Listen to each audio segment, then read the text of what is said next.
Welcome to the Build Your Private Practice podcast, a space for Canadian therapists who want to support others, make an impact, and build a sustainable practice that works for them too.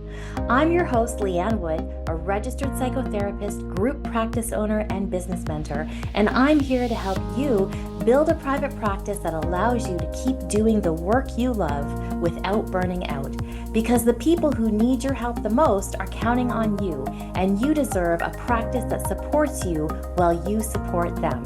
Let's dive in. Welcome back to the Build Your Private Practice podcast. I'm your host, Leanne Wood, and today we're talking about something that keeps a lot of smart, thoughtful therapists stuck when it comes to marketing. Is it possible to niche too much? You've heard me say how important clarity and specificity are, but what happens when your niche is so specific, you start wondering if there are even enough clients to support it? That's exactly what we're unpacking today. We're talking about the difference between powerful positioning and painting yourself into a corner, and how to tell if your niche is working for you or holding you back. So let's start here. A highly specific niche can be a total game changer. Here's why. Number one, it builds trust faster. Secondly, it increases referrals because people know exactly who to send your way. And thirdly, it creates connection in your content because you're speaking directly to someone's lived experience. Let me give you a few examples of specific niches that are working beautifully in real life. Supporting first responders with post-shift sleep issues. Therapy for queer adults navigating religious trauma. Or helping women who are high functioning at work but emotionally shut down at home. Or supporting new dads struggling with identity loss postpartum. These are powerful because they reflect a specific reality. They tell someone, I see you. But here's the flip side. Sometimes your niche can be too narrow. And so here are some signs to look out for. First of all, you're getting traffic, but not inquiries. Secondly, people say, I know someone who needs this, but they're not applying it to themselves.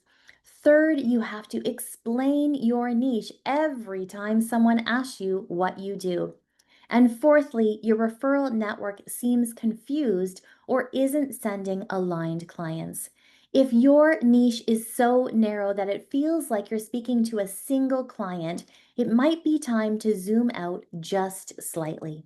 We're not abandoning specificity, we're broadening the frame.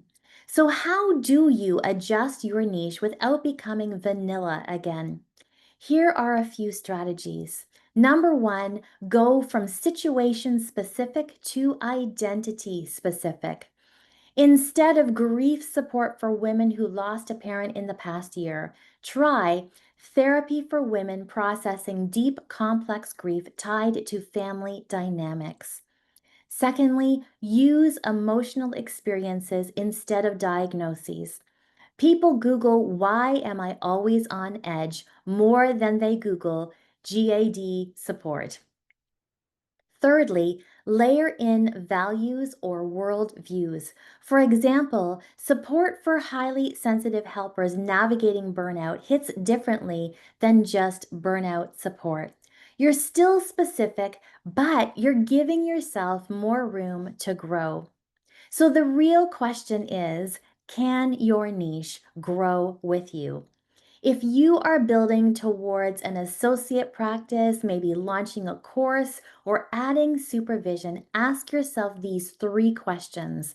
Number one, is this niche big enough to support layered offers? Two, does it attract people at different life stages? And three, can I create sub niches under this umbrella? Think of your niche like a trunk of a tree. It can hold multiple branches, but it has to be strong and clear enough to anchor your practice. So here's what I want you to take away from this episode. Specificity creates connection. Too much specificity can lead to isolation. The sweet spot is where your ideal client says, "That's me," and your referral network knows exactly who to send your way. If you're ready to create a niche that fills your practice without second guessing every word, I'd love to support you inside our Accelerate Your Practice program. This is my step by step program to help you fill your schedule with aligned clients and build a practice that's both sustainable and profitable.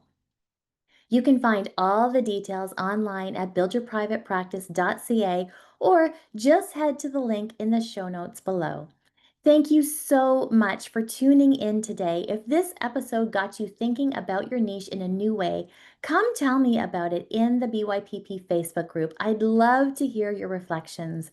And if you know a therapist who's stuck overthinking their niche, please share this episode with them. It just might be the clarity they need. Until next time, keep showing up, holding space, and keep building a practice that works for you too. Take care, and I'll see you next week. Thanks so much for tuning in to the Build Your Private Practice podcast. If today's episode resonated with you, I'd love it if you'd subscribe, leave a review, or share it with a fellow Canadian therapist who needs this. And remember, the work you do matters. Keep showing up, keep holding space, and keep building a practice that works for you. If you're looking for practical tools or support to grow your practice with more clarity and confidence, head to buildyourprivatepractice.ca. There's lots waiting for you there. I'll see you next time.